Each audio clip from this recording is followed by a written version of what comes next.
प्रिय विद्यार्थियों, हम यहाँ पर कोविड-19 महामारी के इस दौर में महाविद्यालय में नियमित अध्ययन की सुविधा अभी उपलब्ध नहीं करवा पाने के कारण ऑनलाइन लेसन के ज़रिए अपना अध्ययन जारी कर रहे हैं।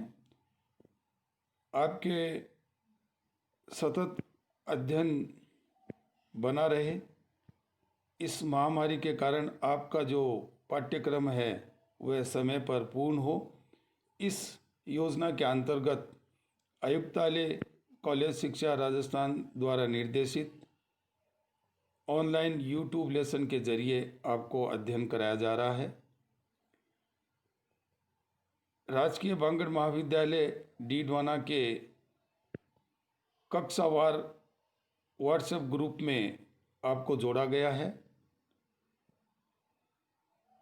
इस ग्रुप में आप जुड़े रहें और समय समय पर जो आपके विषय चयनित किए हुए हैं उनमें जो यूट्यूब लेसन वीडियो के रूप में अपलोड किए जाते हैं उसका आप गहराई से अध्ययन करें। अपनी पाठ्य पुस्तकों का विवेचन करें और अपने अध्ययन को जारी रखें। मैं डॉक्टर जहांगीर रहमान कुरैशी से आचार्य वनस्पति विज्ञान राजकीय बांगड़ महाविद्यालय डीडवाना,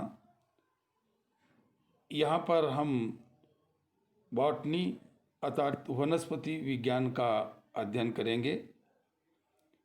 आज बीएससी पार्ट फर्स्ट के विद्यार्थियों के लिए हम आपके सिलेबस में सम्मिलित जो 3 पेपर हैं उसमें से थर्ड पेपर यानी टेरिडोफाइटा एंड पेलियोबॉटनी पर चर्चा करने के लिए यहाँ पर उपस्थित हैं। हम इस पेपर को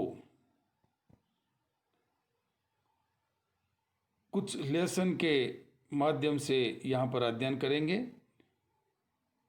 मेरा कहने का तात्पर्य है कि आप जो बीएससी पार्ट फर्स्ट का जो यूट्यूब अपलोड के लिए आपको व्हाट्सएप से जोड़ा गया है उससे जुड़े रहें।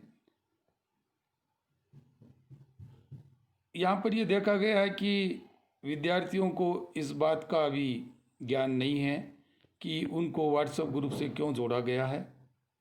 तो विषम परिस्थितियों में यूट्यूब लेसन के ज़रिए आपको सतत अध्ययन की सुविधा मिले इसलिए ये व्हाट्सएप ग्रुप बनाए गए हैं। आप इनसे जुड़े रहें, एग्जिट ना हो और जो विषय आपने चयनित किए हैं उसके अंतर्गत जो वीडियो अपलोड किए जाते हैं उनका गहराई से अध्ययन करें, ये हमारा निवेदन रहेगा। यहाँ पर मैं आज बीएससी पार्ट फर्स्ट के विद्यार्थियों से उनके सिलेबस में इंक्लूड पेपर थर्ड पेलियोबॉटनी एवं टेरिडोफाइट्स पर चर्चा करने के लिए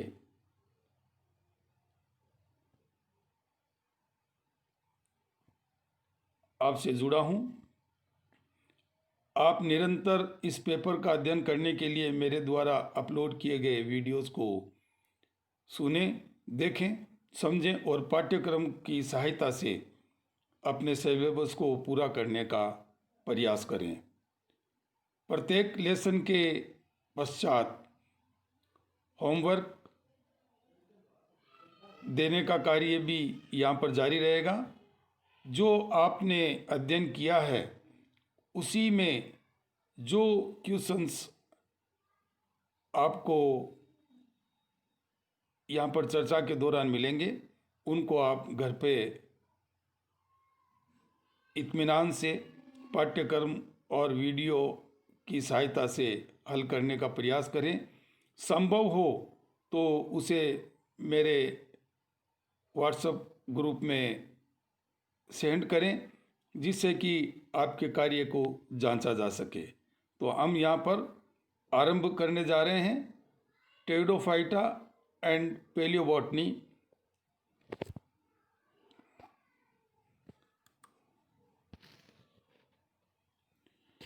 प्रिय विद्यार्थियों, आप महाविद्यालय में बीएससी पार्ट फर्स्ट कक्षा में प्रवेशित हुए हैं। आपने सीनियर सेकेंडरी किया है स्कूल लेवल पर। स्कूल लेवल के अध्ययन एवं महाविद्यालय में विश्वविद्यालय स्तर के अध्ययन में थोड़ा बहुत फर्क है। आप उच्च शिक्षा के लिए यहाँ पर प्रवेशित हुए हैं और विश्वविद्यालय स्तर का जब अध्ययन करते हैं तो यहाँ पर दो मुख्य बातें आपको मिलती हैं। नंबर एक, सिलेबस यानी पाठ्यक्रम।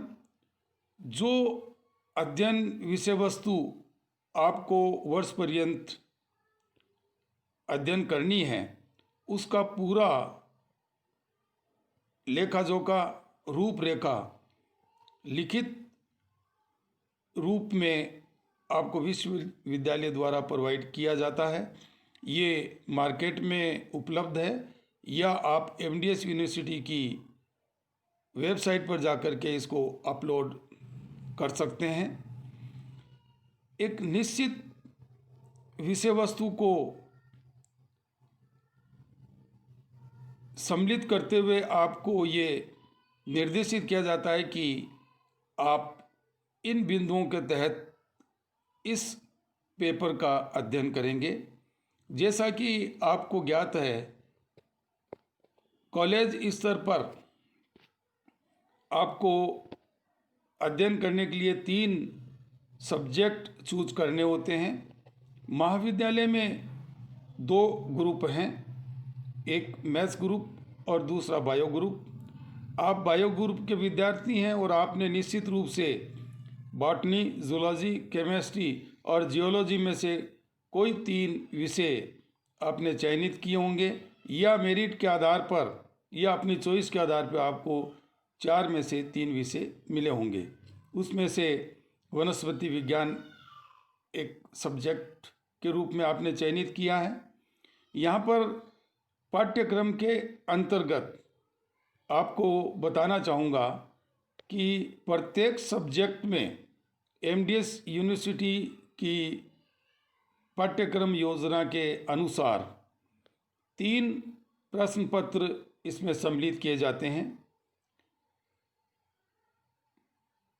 प्रत्येक प्रश्न पत्र जो है वो 3 इकाइयों में विभाजित होता है तथा प्रत्येक इकाई में वनस्पति विज्ञान के या अन्य विषय के अंतर्गत जो आपको अध्ययन विषय वस्तु उपलब्ध करवाई जाती है उसका अध्ययन करना होता है।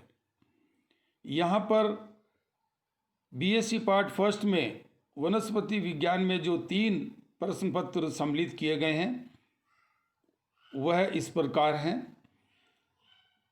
प्रथम प्रश्न पत्र सूक्ष्म जीव विज्ञान, कवक एवं पादप रोग विज्ञान, microbiology, fungi and plant pathology, और इसके लिए 50 अंक निर्धारित हैं।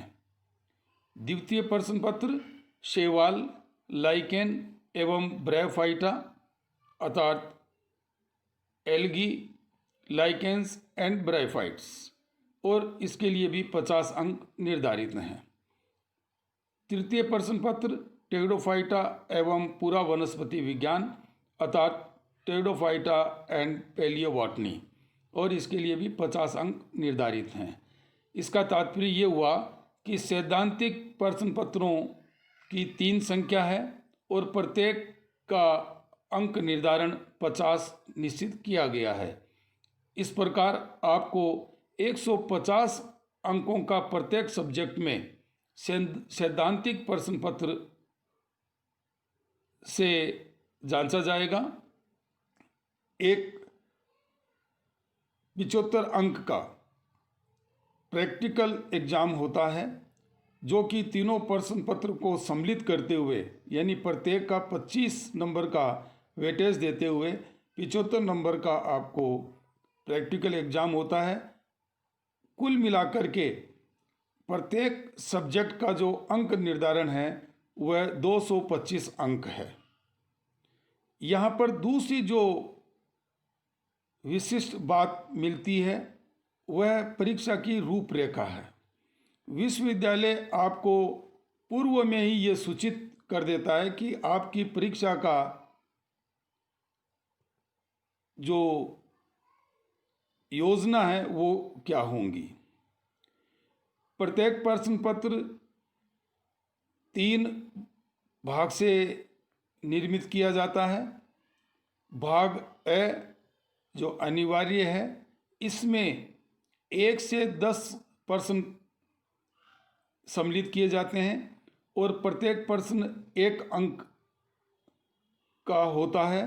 इस प्रकार भाग ए में 10 प्रश्न के लिए 10 अंक निर्धारित किए गए हैं। भाग ब जो कि अनिवार्य है, इसमें क्वेश्चन पेपर में क्वेश्चन 11 से 15 सम्मिलित किए जाते हैं, अर्थात 5 प्रश्न इसमें आपको मिलेंगे और प्रत्येक प्रश्न का 2 अंक निर्धारित है। इस प्रकार ये भाग ब भी टोटल 10 अंक का होता है।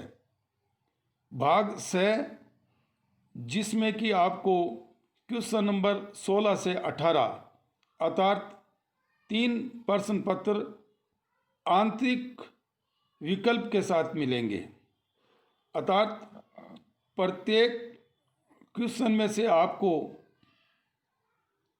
अथवा का जो है वो लाभ मिलता है। 16 क्वेश्चन नंबर 16 अथवा क्वेश्चन नंबर 16, उनमें से एक का चयन करते हुए कुल 3 प्रश्न आपको हल करने होते हैं और प्रत्येक प्रश्न का 10 अंक निर्धारित होते हैं। इस प्रकार भाग स में आपको 3 प्रश्न के 10 अंक के अनुसार 30 अंक इसके लिए निर्धारित किए गए हैं। इस प्रकार भाग ए 10, भाग ब 10 और भाग स 30 अंक के साथ ये 50 अंक की कार्य योजना आपको पूर्व में ही निर्देशित की जाती है। भाग ए में आपको अधिकतम 20 शब्दों में उत्तर देना होता है।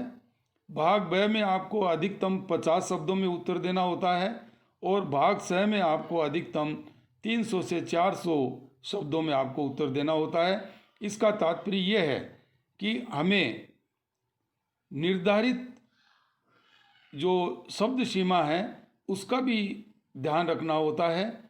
इस प्रकार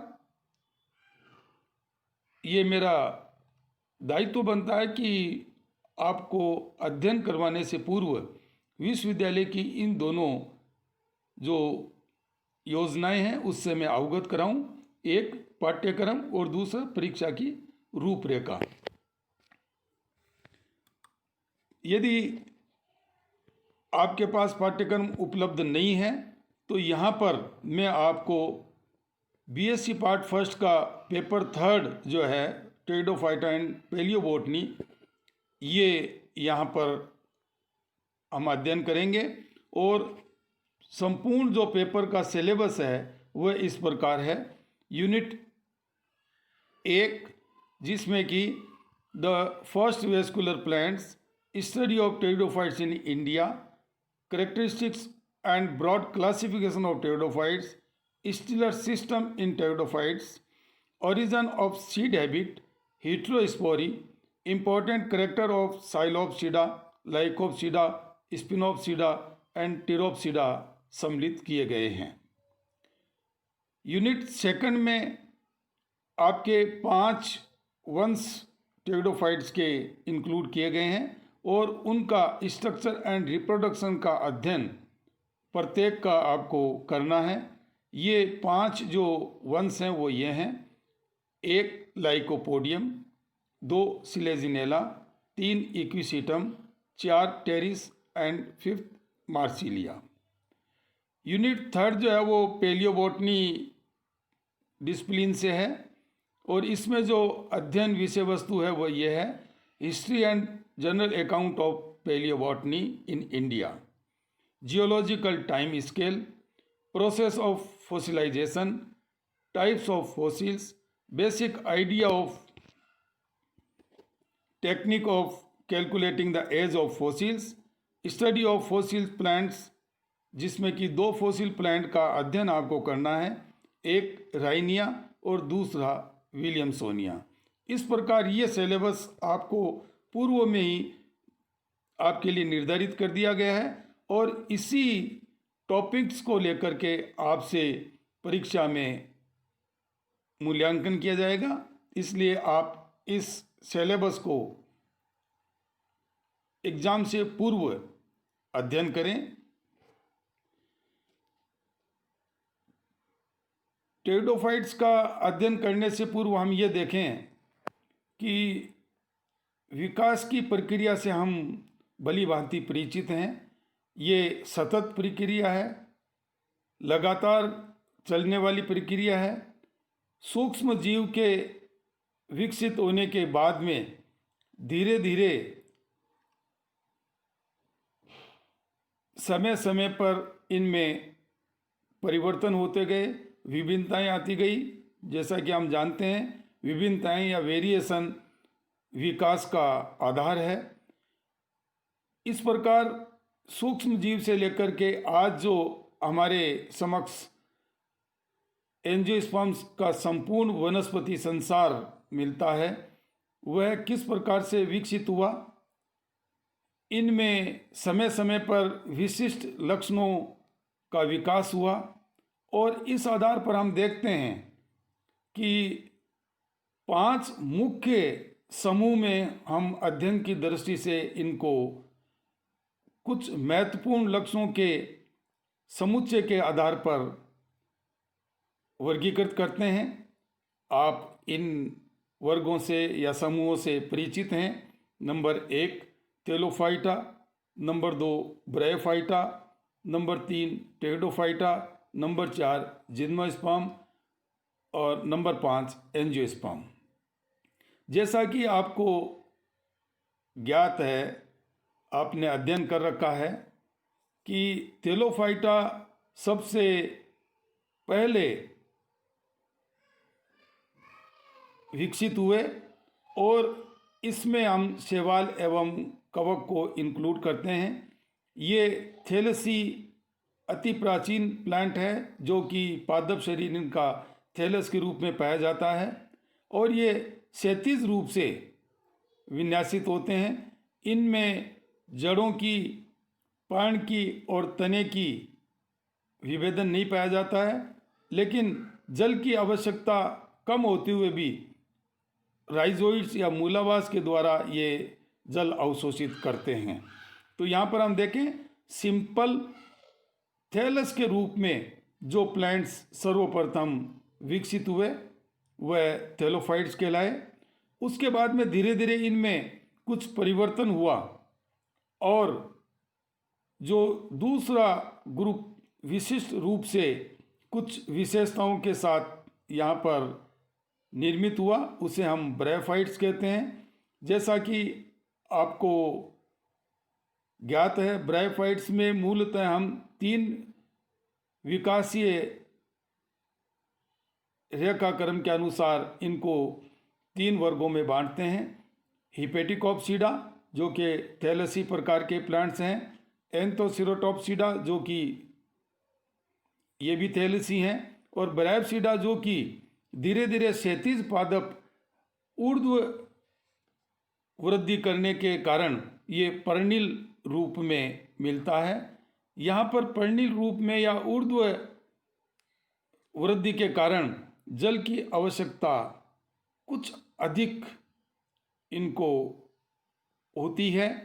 यहाँ पर हम देखें कि ब्रायोप्सिडा तक आते आते प्रारंभिक मूल जो है वो पादप में निर्मित हुई, अर्थात पर्णिल रूप में एक्सिस, उसके ऊपर पर्णों का विकास तथा राइजोइड्स के स्थान पर प्रारंभिक मूल ने लिया।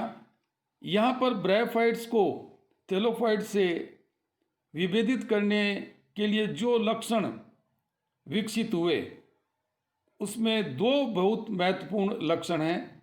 नंबर 1, इनमें भ्रूण का विकास हुआ। डेवलपमेंट ऑफ एम्ब्रियो जो विशेषता है वह यहाँ पर ब्रायोफाइट्स पादपों में मिलती है, अर्थात निषेचन के पश्चात जो जाइगोट बनता है उसमें एक निश्चित प्रक्रिया के तहत विभाजन होता है, और इस निश्चित प्रक्रिया के तहत जब विभाजन के पश्चात जो संरचना बनती है उसे हमने भ्रूण कहा।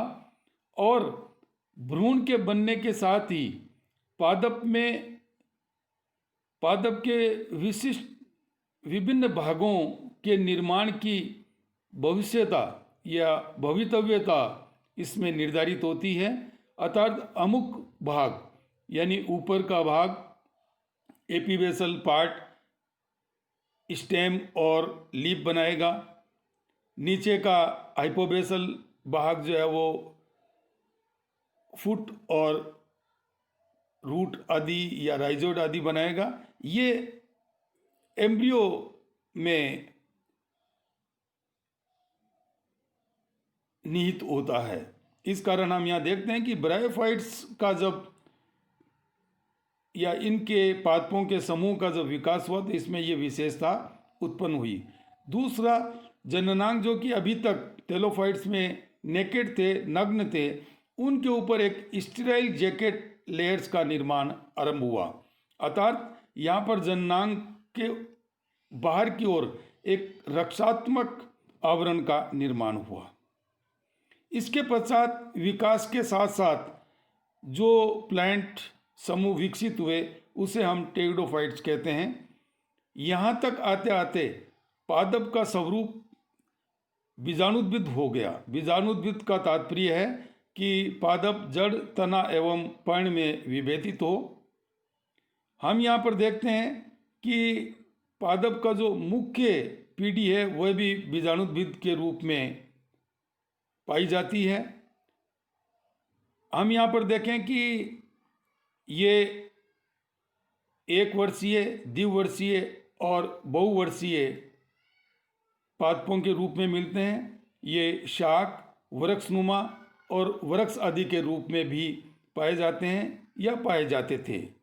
अर्थात यहाँ हम देखें कि जल की आवश्यकता अत्यधिक पादप को हुई और इसी कारण जिस आवश्यकता की पूर्ति के लिए यहाँ पर एक नवीन जो लक्षण का निर्माण हुआ उसे हम रंभ तंत्र कहते हैं, अर्थात सैवनी तत्वों का विकास यहाँ पर हुआ।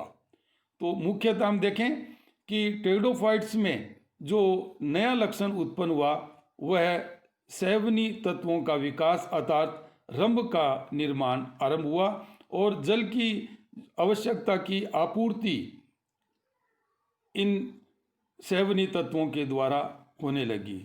उसके पश्चात जिम्नोस्पर्म जिसमें कि सीड का निर्माण होने लगा और एंजियोस्पर्म जिसमें कि फ्लावर का निर्माण हुआ। इस प्रकार हम देखते हैं कि विकास की सतत प्रक्रिया में पादप में लगातार नए नए लक्षणों का विकास हुआ और उनके आधार पर हम इनको 5 समूहों में वर्गीकृत करते हैं। एक ग्रीक शब्द है टेरॉन जिसका कि शाब्दिक अर्थ होता है फेदर एंड फाइटा जिसका कि शाब्दिक अर्थ होता है प्लांट्स। इसका तात्पर्य यह है कि ऐसे प्लांट्स जो फेदर लाइक फ्रॉन्ट या पर्णांग युक्त हों, अर्थात फर्न्स में हम देखते हैं कि इस प्रकार की फेदर लाइक पर्ण पाई जाती है। ये सबसे प्राचीन पादप हैं जो वेस्कुलर सिस्टम युक्त हैं, अर्थात इनमें रंभ तंत्र का निर्माण हुआ एवं ये ऐसा ग्रुप है जो प्रिमिटिव लैंड प्लांट्स का ग्रुप कहलाता है। वेस्कुलर क्रिप्टोगेम्स भी इनको हम कहते हैं। कैरोलस लिनियस ने 1754 में अपने वर्गीकरण में अंतिम जो क्लास क्रिप्टोगेमिया वर्णित की थी। क्रिप्टोगेमिया शब्द का यदि हम शाब्दिक अर्थ देखें तो ग्रीक शब्द है क्रिप्टोस अर्थात हिडन और गेमोस का अर्थ है वीडेड अर्थात प्लांट विद कंसील्ड फ्लावर और the plants without visible sex organs. Pteridophytes को हम इस प्रकार से परिभाषित कर सकते हैं। The pteridophytes are an assemblance of flowerless, seedless, spore-bearing vascular plants that have successfully invaded the land। ये प्रथम इसलिए पादप हैं जो कि पुष्प रहित होते हैं, बीज रहित होते हैं, बीजाणु द्वारा जनन करने वाले वेस्कुलर प्लांट्स होते हैं। इस कारण यहाँ पर एक शब्द काम में लेते हैं इसके लिए, वह है वेस्कुलर क्रिप्टोगेम्स अर्थात सहवनी क्रिप्टोगेम्स, जिसमें सहवन तंत्र का तो विकास हुआ लेकिन सीड और पुष्प का विकास नहीं हुआ। इस प्रकार के प्लांट्स जिसमें कि पुष्प और सीड रहित होते हैं तथा ये रंभ तंत्र युक्त होते हैं, इस प्रकार के प्लांट्स को हम टेरिडोफाइट्स कहते हैं। हम टेरिडोफाइट्स का सामान्य परिचय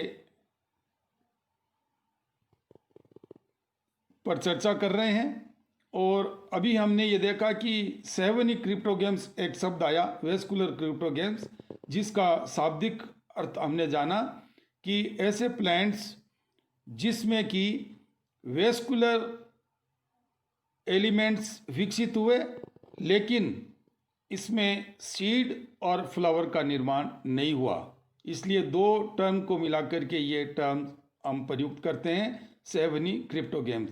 ये आदिम स्थलीय पादप हैं और स्वतंत्र बीजाणुदित पीढ़ी के रूप में यहाँ पर पाए जाते हैं।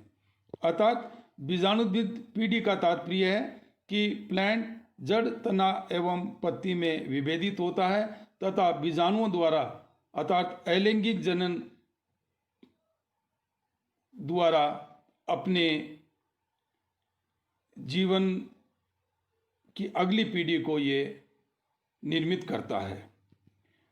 यदि हम टेरिडोफाइट की उत्पत्ति यानी ओरिजिन ऑफ टेरिडोफाइट की बात करें तो जैसा कि अभी हमने कहा कि ये मोस्ट प्रिमिटिव यानी सबसे आद्य पादप हैं और ये पैलियोजोइक महाकल्प के सिल्यूरियन काल में विकसित हुए और डिवोनियन एवं कार्बोनिफेरस काल में ये प्रमुख वनस्पति के रूप में थे।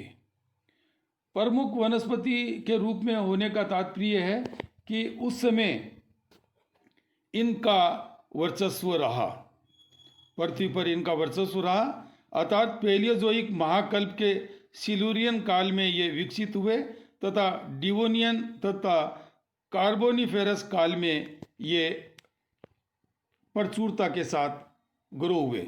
हम यहाँ पर देखेंगे कि पैलियोजोइक महाकल्प के ये प्लांट आज दो रूप में मिलते हैं, एक जीवित यानी लिविंग फॉर्म और दूसरा एक्सटिंक्ट यानी फॉसिल फॉर्म। हम यहाँ देखेंगे कि बार बार ये दो शब्द काम में आएंगे कि फॉसिल का तात्पर्य है कि वह प्लांट्स जिनकी आइडेंटिटी कभी इस पृथ्वी पर रही लेकिन किसी कारण ये विलुप्त हो गए और इनके रेमनेंट्स जो आज पृथ्वी के नीचे दबी हुई फॉर्म में मिलते हैं उन्हें हम जीवाश्म कहते हैं। तो कुछ टेरिडोफाइट्स जो जीवाश्म के रूप में परिवर्तित हो गए उनका भी अध्ययन यहाँ पर आएगा और जो जीवित रूप हैं जिनका कि हम यहाँ पर अध्ययन करेंगे। एक विशेष जो बात आपको याद रखनी है, प्रत्येक प्लांट में अल्टरनेशन ऑफ जनरेशन पाया जाता है, पीढ़ी एकांतरण पाया जाता है, अर्थात बीजाणुदित पीढ़ी से युग्मकोद्भिद पीढ़ी का निर्माण होता है और युग्मकोद्भिद पीढ़ी से स्पोरोफिटिक पीढ़ी का निर्माण होता है। यहाँ पर हम देखें कि टेरिडोफाइट्स में स्पोरोफिटिक पीढ़ी अधिकांशतः डोमिनेंट या दृश्य रूप में मिलती है और जो बीजाणु इनसे निर्मित होते हैं वह युग्मकोद्भिद पीढ़ी का निर्माण करते हैं। वर्तमान में टेरिडोफाइट्स की स्थिति का यदि हम आकलन करें तो आज अधिकांशतः ये शाकीय जातियों के रूप में मिलते हैं, हर्ब्स के रूप में मिलते हैं। जो सर्ब्स और ट्रीज हैं वह अधिकांशतः फोसिलाइज हो चुके हैं। ऐसा भी नहीं है, कुछ जो विविधता प्रकृति में अभी भी वृक्ष और सूप के रूप में इन प्लांट्स में मिलती है। यदि हम इनका वितरण देखें तो टेरिडोफाइट्स प्लांट्स की 240 से 400 वंश पाए जाते हैं, जो कि 9000 से 10,775 जातियां इनमें सम्मिलित की जाती है। अधिकांशतः ये पादप नम एवं छायादार स्थानों पर प्रमुखता से मिलते हैं, अर्थात ऐसे स्थान जहां नमी हो तथा छाया हो उस स्थान पर ये ग्रो करना ज़्यादा पसंद करते हैं। लेकिन विविधताएं हैं, जैसा कि आप जानते हो जो बायोलॉजी है वह विविधताओं का विज्ञान है। यहाँ पर हर एक पॉइंट पर वेरिएशन और विविधता मिलती है। तो नम एवं छायादार स्थल पर प्रमुखता से उगने के साथ साथ ये जलीय रूप में भी पाए जाते हैं, अधिपादप रूप में भी पाए जाते हैं, मरुद्भिदीय रूप में भी पाए जाते हैं और कुछ टेरिडोफाइट्स लवणोद्भिद रूप में भी पाए जाते हैं। आपके सिलेबस में टेरिडोफाइट्स का अध्ययन करने के लिए, जैसा कि पूर्व में ये मैंने बताया, 5 जेनरा इंक्लूड किए गए हैं, जिनका संरचनात्मक अर्थात मार्फोलॉजी और रिप्रोडक्शन आपको अध्ययन करना है। और ये 5 जो वंश हैं वो इस प्रकार हैं: 1 लाइकोपोडियम, 2 सिलेजिनेला, 3 इक्विसिटम, 4 टेरिस और 5वां मार्सिलिया। आपको इन वंशों के बारे में थोड़ा सा अवगत कराना चाहूँगा। यहाँ पर ये देखें कि स्पोर की उपस्थिति और प्रकार के अनुसार 2 प्रकार के टेरिडोफाइट्स मिलते हैं, जिनका अध्ययन हम आगे करेंगे। एक समबीजाणुविक वंश यानी होमोस्पोरस जेनरा, जिसमें कि एक ही प्रकार के स्पोर निर्मित होते हैं, और दूसरा विषम बीजाणुविक वंश यानी हेटेरोस्पोरस जेनरा, जिसमें कि 2 प्रकार के स्पोर निर्मित होते हैं। यहाँ पर सबसे पहले हम समबीजाणुविक वंश जो आपके सिलेबस में इंक्लूड हैं उनमें लाइकोपोडियम आपको पहले अध्ययन करना है। ये लाइकोपोडियम का जो पिक्चर है, आप टेरिडोफाइट से अवगत हों इसलिए मैंने ये नेट से लिया है। लाइकोपोडियम को क्लब मॉस भी कहते हैं। यहाँ पर आप देखेंगे कि पादप का जो स्पोरोफाइट प्लांट है उसके ऊपर स्ट्रोबिलस आपको साफ दिखाई दे रहे हैं। दूसरा जो प्लांट आपके सिलेबस में है वह है इक्विसिटम। ये भी समबीजाणुविक वंश है और इसे सामान्य भाषा में हॉर्स टेल कहते हैं, अर्थात घोड़े की पूंछ कहते हैं। ये पहला टेरिडोफाइट्स है जो नोट्स और इंटरनोट्स में, आप नोट्स और इंटरनोट्स देख सकते हैं, नोट्स और इंटरनोट्स में विभक्त होता है। तीसरा जो प्लांट आपके होमोस्पोरस जेनरा के रूप में यहाँ पर इंक्लूड किया गया वह है टेरिस। टेरिस को हम सन फन भी कहते हैं। जो 2 विषम बीजाणुविक जेनरा आपके सिलेबस में इंक्लूड हैं उसमें पहला जेनरा है सिलेजिनेला। ये आप पिक्चर सिलेजिनेला की देख रहे हैं। सिलेजिनेला को लिटिल क्लब मॉस या स्पाइक मॉस भी कहते हैं और चूंकि ये संजीवनी पादप भी कहलाता है, रिसरेक्शन प्लांट भी इसे कहते हैं। आपको ध्यान होगा पौराणिक जो तथ्य है उसमें इस पादप का बहुत महत्व रहा है। दूसरा जो विषम बीजाणुविक जेंद्रा इंक्लूड किया गया है, बहुत ही सुंदर टेरिडोफाइट है, मार्सिलिया। मार्सिलिया को हम पेपरवर्ट भी कहते हैं। टेरिडोफाइट्स के आवास की बात करें कि किस प्रकार के हैबिटेट में टेरिडोफाइट्स पाए जाते हैं, तो जैसा कि मैंने अभी पूर्व में चर्चा की, अधिकांशतः टेरिडोफाइट स्थलीय पादप हैं तथा ये पादप नम एवं छायादार स्थानों पर प्रमुखता से पाए जाते हैं, लेकिन विविधताएं इनमें मिलती हैं। कुछ टेरिडोफाइट्स जलीय पादप के रूप में यानी इक्वेटिक टेरिडोफाइट्स के रूप में भी मिलते हैं, जिनमें मुख्यतः एजोला, साल्विनिया, मार्सिलिया आदि हैं। कुछ प्लांट्स दलदली आवास में यानी मार्सी प्लेस पर जो दलदल वाले स्थान है वहाँ पर पाए जाते हैं, जैसे आइसोइटिस। कुछ प्लांट अधिपादप यानी दूसरे पादपों पर आश्रित रूप में मिलते हैं, जिन्हें अधिपादप कहते हैं, जैसे लाइकोपोडियम फ्लेगमेरिया, ओफियोग्लोसम पेंडुलम आदि। कुछ टेरिडोफाइट मरुद्विधि यानी जीरोफिटिक कंडीशन में भी पाए जाते हैं, जैसे सिलेजिनेला रूपेस्ट्रिस। यहाँ पर यदि हम पादप की प्रकृति या हैबिट की बात करें तो साधारणतः हम देखते हैं कि ये बीजाणुद्विद यानी स्पोरोफाइट पादप के रूप में हमें मिलता है। ये एक वर्षीय प्लांट्स के रूप में जैसे एजोला, साल्विनिया, ये बहुवर्षीय शाक के रूप में यानी पेरेनियल हर्ब्स के रूप में जैसे ओस्मुंडा, ये बहुवर्षीय वृक्ष के रूप में भी पाए जाते हैं, जैसे साइथिया, अल्सोफिला आदि। तो यहाँ हम देखें कि टेरिडोफाइट के सामान्य परिचय के रूप में इनको हमने वेस्कुलर क्रिप्टोगेम्स कहा। ये प्रथम स्थलीय प्लांट हैं, अति प्राचीन हैं, दो पादप रूपों में मिलते हैं, जीवित फॉर्म में और फॉसिल फॉर्म में। और आवास और हैबिट के आधार पर हम देखते हैं कि अधिकांशतः ये स्थलीय नम एवं छायादार बागों में प्रमुखता से मिलते हैं, लेकिन इसमें विविधता पाई जाती है। इसी प्रकार प्रकृति के आधार पर भी ये बीजाणुद्विद एक वर्षीय, बहुवर्षीय और बहुवर्षीय वृक्ष के रूप में पाए जाते हैं। आज के चर्चा के दौरान जो क्लास वर्क आपको दिया जा रहा है वह इस प्रकार हैं।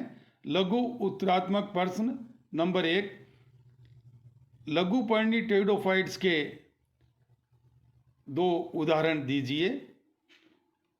नंबर 2, सेवनी क्रिप्टोगेम्स को परिभाषित कीजिए। नंबर 3, किसी जलीय टेरिडोफाइट्स के 2 उदाहरण लिखिए। और नंबर 5, किसी अधिपादप टेरिडोफाइट का उदाहरण लिखिए। लघुपर्णी टेरिडोफाइट्स के बारे में अपन जिक्र करें कि यहाँ पर पर्ण के आधार पर, तना और पर्ण की सापेक्ष स्थिति के आधार पर प्लांट्स 2 प्रकार के होते हैं। एक लघुपर्णी टेरिडोफाइट्स जिसमें कि पर्ण बहुत छोटी सूक्ष्म होती है, अपेक्षाकृत तना बड़ा होता है। एक गुरुपर्णी टेरिडोफाइट जिसमें कि पर्ण फ्रॉन्ट के रूप में पाई जाती है, अपेक्षा तने से बड़ी साइज की पाई जाती हैं, जिसका कि जिक्र आगे आएगा। टिप्पणियाँ लिखिए। नंबर 1, टिप्पणियों का तात्पर्य यहाँ पर यह है कि आप 50 शब्दों में इन प्रश्न को हल कीजिए। नंबर 1, मरुद्विद टेरिडोफाइट। नंबर 2, सेवनी क्रिप्टोगेम्स। और नंबर 3, टेरिडोफाइट पादपों की उत्पत्ति। हम इस पेपर के अंतर्गत जो विभिन्न टॉपिक्स हैं उसका सतत अध्ययन यूट्यूब लेसन के जरिए जारी रखेंगे। धन्यवाद। यहाँ ये सूचना मैं आपके लिए पढ़ देता हूँ। ये पठन पाठन सामग्री कोविड-19 महामारी के काल में विद्यार्थियों को ऑनलाइन अध्ययन हेतु विषय वस्तु उपलब्ध करवाने के लिए तैयार किया गया लेसन है। ये केवल विषय की जानकारी सभी तक प्राप्त हो, इस उद्देश्य से तैयार किया गया लेसन एवं कार्य है और पूर्ण रूप से ये नॉन प्रोफेशनल है तथा विषय वस्तु को सुगम तरीके से समझाने हेतु इसमें प्रयुक्त कुछ फोटोज नेट से लिए गए हैं। जिन महानुभाव ने नेट्स पर यह सामग्री उपलब्ध करवाई है, प्रस्तुतकर्ता उन सभी महानुभाव के प्रति अपना आभार प्रकट करते हैं जिन्होंने वनस्पति विज्ञान को प्रसारित और लोकप्रिय बनाने के लिए ये सामग्री नेट पर उपलब्ध कराई है। उनको हृदय से धन्यवाद देते हैं, उनका आभार प्रकट करता हूँ। धन्यवाद। फिर इसी माध्यम से मिलेंगे।